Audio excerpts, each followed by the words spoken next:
Personal story segment tonight. Polls say about 10% of American adults do not believe in God. That's about 20 million people. So an industry has grown up around atheism.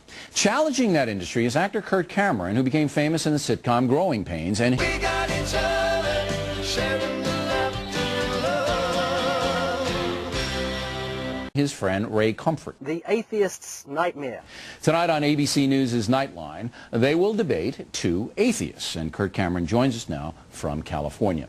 You know, I had Richard Dawkins on. He's a bestseller of the, God's Illusion. And I think I beat him in the debate because I basically said, look, you cannot explain to me how the world, the earth, got here.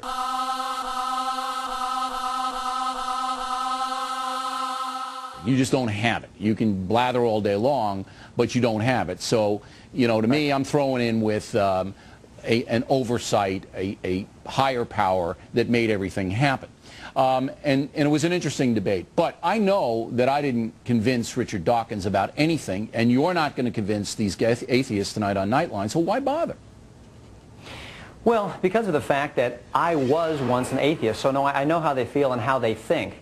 And when you're confronted with the evidence and you approach it with honesty and sincerity, it's a no-brainer. God exists. And that's what I'm hoping. People who are confused about the subjects because of guys like Dawkins will watch this and go, you know what, this is so simple, a child can understand it. All right, now take your best shot. Say, you're going to have a lot of atheists watching tonight on Nightline. Yeah. You have some watching right now. All right, go ahead, take your best shot, convince the atheist there is a deity. Well, that's quite a challenge.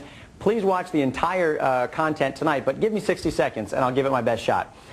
I'm a pretty simple guy. I'm looking into a camera lens right now, and I conclude that someone must have made this camera lens. It's pretty complex. Now, you have an eye that has 137 million light-sensitive cells, far more complex than this camera lens. Yes, a camera did have a maker. However, a camera has not evolved over millions of years. The eye itself is one of the most beautiful creations of evolution. For instance, we know that there are many different types of eyes found in animals, and we know that the eye has undergone changes over time based on the fossil record. Here's a brief evolutionary story of what we know about the eye from fossil records. The earlier predecessor of the eye was a simple patch of photosensitive cells, physically similar to receptor patches for taste and smell. This was called an eye spot. In the Cambrian period, pit eyes developed. These were seen in ancient snails and are still found in some invertebrates living today, such as Planaria. During the Cambrian explosion, the development of the eye accelerated rapidly, with radical improvements in image processing and detection of light direction. In evolutionary terms, the eye developed quite quickly, over the period of only a few million years. During this period, we see the arrival of the pinhole camera eye. The pinhole camera eye was developed as the pit deepened into a cup, then a chamber. By reducing the size of the opening, the organism achieved true imaging, allowing for fine directional sensing and even some shape sensing. Eyes of this nature are currently found in the nautilus. Lacking a cornea or lens, they provide poor resolution and dim imaging, but are still a major improvement over the earlier eye spots. The eye is commonly used by creationists and intelligent design theorists to try and discredit the fact that the eye is based upon interlocking parts which would not have been useful alone. However, this is easily refutable because if the eye is of God's perfect creation, then why does a large majority of the world wear glasses? To follow this logic would suppose the fact that God made the eye, but unfortunately didn't make it perfectly. It also fails to acknowledge the fact that animal eyes are adaptations to their surrounding and have changed over time. This has been dependent upon hunting styles as well as location. For instance, cats have good night vision because they are solitary predators who hunt at night. This is an evolutionary fact. This was not just given to them, this has changed over time. Bats have no eyes, but instead use radar to navigate. So we know that God's perfect creation has flaws, and thus eyes with decreased functionality in humans and in numerous other species will still tend to be more beneficial than having no eyes at all. If the camera lens can't come together without a designer, neither can your eye. Design proves to a guy like me that there is a designer. Nothing becoming something, blowing up and becoming an organized everything, just doesn't fit logic to me. Okay, this is where Kirk makes another blatant falsehood. Evolutionists don't believe that life came from nothing. In the beginning there were chemicals, there was light, and we had some water on Earth as well. We know that these chemicals are not only found on Earth, they are numerous throughout the entire solar system. We also know that amino acids, which are the building blocks of life, parts of proteins, can be made with electrical charges. You can think of lightning for an example of how this could possibly happen. So the idea of something coming from nothing is actually the creationist's theory. It has nothing to do with evolution at all. Following creationist logic, we have an earth, there's nothing here. Then God made everything. So it's only creationist theory that something can come from nothing. Plus, Darwin said in order to prove evolution, which is the #1 alternative to God, you've got to be able to prove transitional forms, one animal transitioning into another. And all through the fossil record and life, we don't find one of these. A crocoduck.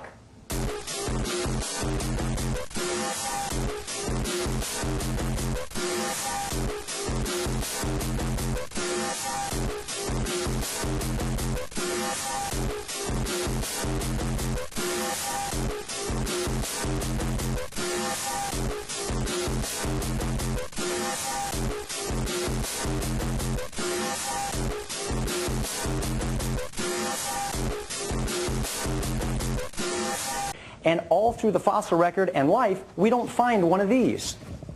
A crocoduck. There's just nothing like it. There is no one animal transitioning into another. You can poke holes in the evolutionary process, and you can poke holes, as I did, in the Big Bang Theory or whatever crazy thing they're trotting out here. But then they're going to come back and they're going to say, look, over the course of civilization, there really has never been a demonstrable proof of a deity, and you say of a deity, and you say of a deity, and you say, oh, but there absolutely is. Like we said, the fact that you can see the complexity of design within the natural world demands that there must be a designer. Einstein said that. Dawkins has been answered. The fact that a painting proves there must be a painter, 100% absolutely.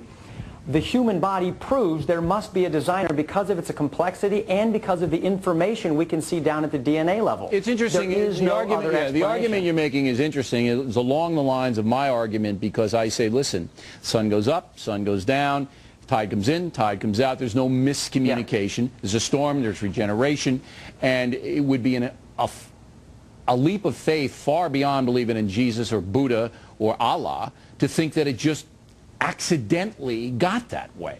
So that's where my faith derives from reason, as yours does. Now, why do you think, and I heard this happened on Nightline, we talked to some people over there, they got pretty nasty with you guys.